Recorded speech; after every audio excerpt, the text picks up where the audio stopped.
ایک انسان وہ ہے کہ جو بنیادی طور پر جذبات سے فیصلہ کرتا ہے. آپ اس کے جذبات کو اپیل کر لیجئے، وہ آپ کی بات مان لے گا. ایک آدمی وہ ہے کہ جو پہلے بات کو سمجھنا چاہتا ہے کہ میری عقل بھی اس بات کو تسلیم کرتی ہے کہ نہیں. بس یہ ڈسٹنکشن ہے. جو شخص چاہتا ہے کہ پہلے سمجھوں پھر مانوں، وہ انٹلیکچوئل ہے، چاہے ان پڑھ ہو. An absolutely illiterate person can be an intellectual and a PhD can be a جذباتی آدمی. پی ایچ ڈی ہونے سے کیا ہوتا ہے؟ ایموشنل ہو سکتا ہوں. پی ایچ ڈی تو اس نے کی ہے کیمسٹری میں کی ہے، کسی اور میں کی ہے، بہت دیر تک بیٹھا رہا ہے بیچارہ، اور وہ بہت سے اسٹیٹسٹکس جمع کی ہیں، ڈیٹا فراہم کیا، اس کے اوپر کوئی ایک پیپر لکھ دیا، پی ایچ ڈی ہو گئی. ضروری نہیں کہ پی ایچ ڈی کے اندر کامن سینس بھی ہو. کامن سینس بہت بڑی ریئر سینس ہوتی ہے. It's called common sense but rarely found. اسی طریقے سمجھ لیجئے الٹریٹ شخص بھی، لیکن یہ کہ اگر اس کا مزاج ایسا ہے، اس کی ایک شخصیت ہے کہ وہ پہلے بات کہتا ہے، بات پہلے مجھے سمجھاؤ. وہ انٹلیکٹ سے یو کین اپروچ ہم تھرو ہز انٹلیکٹ. یو میں سے کہ اس کے جذباتی سٹرکچر، اس کا ہارٹ، اس کے اور آپ کے درمیان اس کا انٹلیکٹ حائل ہے. You have to go through it. You can't reach his heart except through his intellect. ایک آدمی وہ ہوتا ہے جس کا یہاں کچھ ہے نہیں، کوئی نظریہ نہیں، کوئی خیال نہیں، نہ وہ عقل سے کوئی زیادہ سوچتا ہے، نہ کوئی. آپ نے اس کے اچھی بات کہی، اس کے دل میں اتر گئی. از دل خیزت بر دل ریزت. خلوص کے ساتھ آپ نے ایک بات کہی، بات اچھی تھی، اس کی فطرت نیک تھی، اس نیک فطرت اس بات جا کے اپیل کر گئی. And he starts going with you. میں نے تبلیغی جماعت کا اور ان تحریکوں کا جہاں تقابل کیا ہے کہ تبلیغی جماعت کی جو اپیل ہے ایموشنل ہے، انٹلیکچوئل نہیں ہے. وہ ایموشنلی اپروچ کرتے ہیں، اور جو ایموشنل پیپل ہیں وہ فوراً ریسپونڈ کرتے ہیں، پھر انہیں وہاں سے وہ اچک لیتے ہیں. نکلو اب اس ماحول سے، 3 دن کے لیے آؤ، 40 دن کے لیے آؤ، 4 مہینے کے لیے آؤ، جو بھی آؤ، 3 چلے لگاؤ، تاکہ ایک نئے ماحول میں لا کر ان کی جو ہے وہ ایک خاص قسم کی وہ ذہنی اور ان کی ایک مزاج کی ساخت بنا دی جائے. تو یہ کا طریقہ بہت صحیح ہے. It's very perfect. ان کی میتھڈالوجی میں کوئی لوپ ہول نہیں ہے، یہ میں آپ کو بتا دیتا ہوں. اس لیے کہ آج اس کے شخص کے دل میں ایک اچھا جذبہ ابھرا ہے، اور وہ کل ہو سکتا ہے نہ رہے. یو کیش ابھی کیش لو، ان سے نقد لو، نکالو بھائی، وقت نکالو نقد. اور ان کا بڑا پیارا جملہ ہے، گھر گئے تو گر گئے. بڑا پیارا جملہ، گھر گئے تو گر گئے. یعنی یہی وعدہ تو کر لو نا کہ بھائی ارادے تو کر لو. بڑا پیارا انداز ہے یہ. بھائی ارادے تو کر لو. وہ ارادہ کر لیا تو آپ ایک وعدے کی وجہ سے بند گئے. اب یہ کہ اچھا بھائی چلو نکلو. اب نکل گئے تو پھر تو ان کے قابو میں آئی گئے. اب آپ انہوں نے 24 گھنٹے وہ آپ کو جو ہے اس میں رکھنا ہے کہ وہ آپ اپنی ساری سوچ وہ سب کی سب جو ہے وہ سب جاتی رہے گی. تو یہ اپنی جگہ پر it's a very perfect methodology, لیکن اس کی اپیل لمیٹڈ ہے to emotional people, not to intellectuals. ہاں ان میں ہیں پروفیسرز ہیں، یہ ہیں ڈاکٹرز ہیں، لیکن وہ ضروری نہیں کہ انٹلیکچوئل ہو. پروفیشنل ہے، ان کا ایک اپنا ایک سمجھ ہے، اس میں کام کرتے ہیں. تو یہ جو ایٹیچیوڈ ہے کہ ذہن کے راستے سے اپروچ کرنا، اسی لیے قرآن کی اپیل کیا ہے؟ افلا تعقلون، افلا یعقلون، افلا تذکرون. ساری باتیں عقل سے کہا.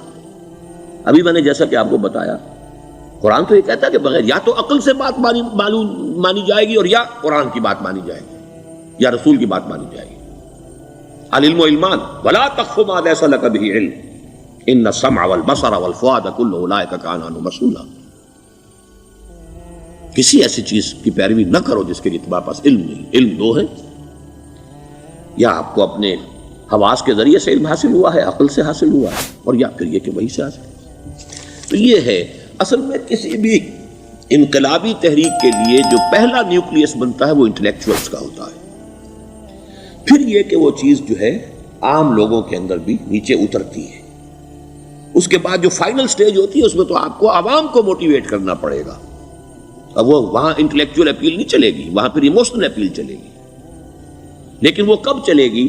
جبکہ ایک مضبوط جماعت ایسی پیدا ہو چکی ہو کہ جو سمجھ کر آئی ہو، علی وجہ البصیرت مان رہی ہو چل رہی ہو اپنی دونوں آنکھیں کھول کر چل رہی ہو، پھر ڈسپلنڈ ہو، پھر جو کچھ کہہ رہی ہے وہ کر بھی رہی ہو، ایسی مضبوط جماعت ہوگی تو ایک عوامی جو ہے کوئی تحریک اٹھا کر اسے کنٹرول کر سکتی ہے، اسے ایک ڈائریکشن کے اندر رکھ سکتی ہے، ورنہ عوامی تحریک کو کوئی کر سکتا ہے؟ عوامی تحریک خود بخود بھی دائیں بائیں کسی طرف بڑھ جائے گی، جوش اور جذبات کے اندر، تو پھر انسان جو ہے وہ پھر ادھر سے ادھر نکل جاتا ہے، پھر وہ حد اعتدال پر نہیں رہتا۔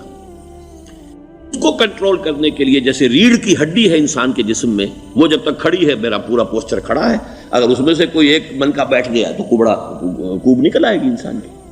تو وہ ریڑھ کی ہڈی جو ہے وہ جماعت ہے، انقلابی جماعت، جو کہ اسلامی انقلاب میں حزب اللہ، جو ہم تنظیم اسلامی کے تحت کوشش کر رہے ہیں بنانے کی، اور یہ کہ اس کے لیے انٹلیکچوئل اپروچ کے لیے یہ سارا معاملہ ہے کہ جو اسلام کی نشأت ثانیہ سے شروع ہوا، اور یہ سارا کام جو اب ہو رہا ہے، آپ سے بات ہو رہی ہے، آپ کو سمجھانے کی کوشش ہو رہی ہے کہ دین کو سمجھیے کہ دین ہے کیا، اس کا ہدف کیا ہے، اس کا بیسس کیا ہے، اس میں پرائرٹیز کیا ہیں، یہ ساری چیزیں کہ سمجھ سے آئیں آپ کے اندر، پھر آپ سمجھ کر اس شے کو قبول کریں، یہ ہماری پرائرٹی ہے۔ ہم آپ کو ایموشنلی موٹیویٹ کر کے حرکت میں نہیں لانا چاہتے، وہ سٹیج آئے گی، جب آئے گی، اگر وہ مضبوط جماعت پہلے تیار ہو جائے تو پھر وہ سٹیج آئے گی، پھر عوام کو موٹیویٹ کریں گے۔ اور اس وقت میں سمجھتا ہوں کہ اگر کوئی ایسی شکل ہمارے ذریعے سے اللہ نے پیدا کر دی تو مجھے یقین ہے کہ تبلیغی جماعت کے لوگوں کی بہت بڑی تعداد جو ہے کھنچ کر آ جائے گی، جیسے ویکیوم میں کوئی چیز کھنچ جاتی ہے۔ لیکن جبکہ انہیں معلوم ہو جائے کہ ہاں دین ہے واقعتاً، یہ کوئی اقتدار کی جنگ نہیں ہے، یہ کوئی اور مسئلہ نہیں ہے، کوئی اس میں شک و شبے سے بالا تر بات نہیں ہے، خالص دین کا مسئلہ ہے، اور اس کے اوپر کوئی تحریک شروع ہوئی تو پھر وہ نکل آئیں گے لوگ۔ حضور کے زمانے میں بھی سمجھ لیجئے، جیسا کہ میں نے کہا الٹریٹ ہونا اور بات ہے، لیکن یہ کہ انٹلیکچوئل جو ہے وہ اسٹرکچر آف پرسنالٹی ہوتا ہے، انٹلیکچوئل یا ایموشنل۔ یہاں پر ایک جملہ ذرا نوٹ کر لیجئے اگر آپ کے علم میں نہ ہو، جبران، خلیل جبران جو ہے یہ ایک عیسائی مصنف تھا عرب لبنان کا، لیکن بہت بڑا ادیب تھا، تو اس کا ایک جملہ ہے، عقل سے روشنی حاصل کرو لیکن جذبے کے تحت حرکت کرو۔ یعنی عقل سے روشنی حاصل کرو، جانا کدھر ہے، منزل کیا ہے، ہدف کیا ہے، یہ عقل سے طے کرو، یہ جذبات میں طے نہ کرو، یہ تو غلط ہو جائے گا، ڈائریکشن ہی غلط ہو جائے گی۔ لیکن جب طے کر لیا، عقل سے پہچان لیا، دس از دی آئیڈیل، دس از دی گول، یہ میرا مقصود ہے، اب عقل کو ذرا ایک طرف رکھ دو۔ اگر عقل کو رکھے رکھا یہ چلنے ہی نہیں دے گی، یہ کہے گی کہ ذرا سوچو تو صحیح، بیوی بچے ہیں، یہ ہے، گھر بار ہے، یہ عقل تو پھر یہ سکھائے گی۔ عقل کے معنی باندھنے کے ہیں، یہ معلوم ہے آپ کو؟ عقل کے معنی باندھنا۔ اقال جو یہ عرب لوگ اپنے سر کے اوپر یہ لگتے ہیں، اقال، یہ کیا تھا اصل میں؟ یہ عرب بدو جب ہوتا تھا، بدو، وہ اپنے سر پر ایک رسی باندھ لیتا تھا کہ جہاں کہیں وہ اونٹ سے اترے گا وہ رسی اپنے سر پر سے کھولے گا اور اونٹ کا گھٹنا اس سے باندھ دے گا۔ ایک گھٹنا باندھ دیتا تھا تاکہ اب یہ اونٹ دوڑنے کے قابل نہیں رہا، 3 پاؤں سے اچک اچک کر، ادھر سے کوئی کیکر کا درخت ہے کچھ کھا لے گا، کہیں اور چلا جائے گا، دوڑ تو نہیں سکتا۔ اس رسی کو وہ اقال کہتے تھے۔ اب جب اس نے پھر چلنا ہے، سفر شروع کرنا ہے، وہ رسی اونٹ کے گھٹنے پر سے کھولی اور اپنے سر پر باندھ لی، یہ اقال تھا، جو اب یہ سنہری اقال باندھے پھرتے ہیں بادشاہ لوگ۔ That is the basis of their اقال۔ اسی لیے حدیث آتی ہے کہ ایک بدو، ایک عرب باہر سے آئے، اونٹنی کو انہوں نے بغیر باندھے، وہ مسجد نبوی سے باہر حضور نے دیکھا کہ وہ اونٹنی کو انہوں نے باندھا نہیں، اس کا گھٹنا، اور وہ چلے آئے۔ حضور نے پوچھا کہ تم نے اونٹنی کا گھٹنا کیوں نہیں باندھا؟ انہوں نے عرض کیا کہ میں نے اللہ پر توکل کیا۔ تو حضور نے فرمایا یہ غلط ہے، اعقلھا ثم توکل، پہلے اس کو باندھ دو پھر توکل کرو۔ اسباب اور وسائل و ذرائع کا استعمال یہ تم پر لازم ہے، لیکن توکل اس پر نہ کرو، توکل اللہ پر۔ یہ ہے بیسک جو یعنی بیلنسڈ رائے ہے کہ آپ ایسے بالکل اسباب سے مستغنی ہو جائیں تب بھی غلط بات ہے، آپ do what ever you can do, لیکن یہ کہ اس کے بعد یہ نہ سمجھو کہ میرے اس کرنے سے کچھ ہو جائے گا، یہ میرے وسائل اور ذرائع سے کوئی نتائج نکل آئیں گے، نتیجہ اللہ کے ہاتھ میں۔ تو اعقلھا ثم توکل، یہ اعقل، عقل کے معنی باندھنا، پہلے باندھو اس کو۔ تو اگر چلنے میں تو عقل کو ایک طرف رکھ دو، بے خطر کود پڑا آتش نمرود میں عشق، عقل ہے محو تماشائے لبے بام ابھی۔ عقل تو نہیں اجازت دے سکتی تھی حضرت ابراہیم کو کہ کود جاؤ آگ میں، عقل تو یہی کہتی نا کہ بابا جان خامخواہ دینی ہے، اگر تم اپنے آپ کو بچا لو گے، اس وقت کوئی کوئی ہیلا کر لو، کوئی تھوڑا سا نمرود کی خوشامد کر لو، چھوڑ دے تو پھر اس کے بعد توحید کی دعوت دینا. لیکن یہ کہ زندگی ختم ہو گئی تو توحید کی دعوت کون دے گا؟ عقل تو یہ سکھاتی نا، پٹی پڑھاتی. لیکن بے خطر کود پڑا آتش نمرود میں عشق. عقل ہے محو تماشائے لبے بام ابھی. عقل تو وہیں بیٹھی دیکھ رہی ہے کہ یہ کیا کیا اس نے. یہ جمپڈ، یہ شوڈ ناٹ ہیو جمپڈ. تو عقل سے روشنی حاصل کرو. ڈائریکشن کیا ہے، گول کیا ہے، جانا کیا ہے، یہ طے کرو عقل سے. اس میں جذبات کو دخل نہ آنے دو، اور جب چلنا ہے تو اب عقل کو طے کر کے رکھ دو اور اب جذبے کے تحت حرکت کرو. بہت عمدہ جملہ ہے.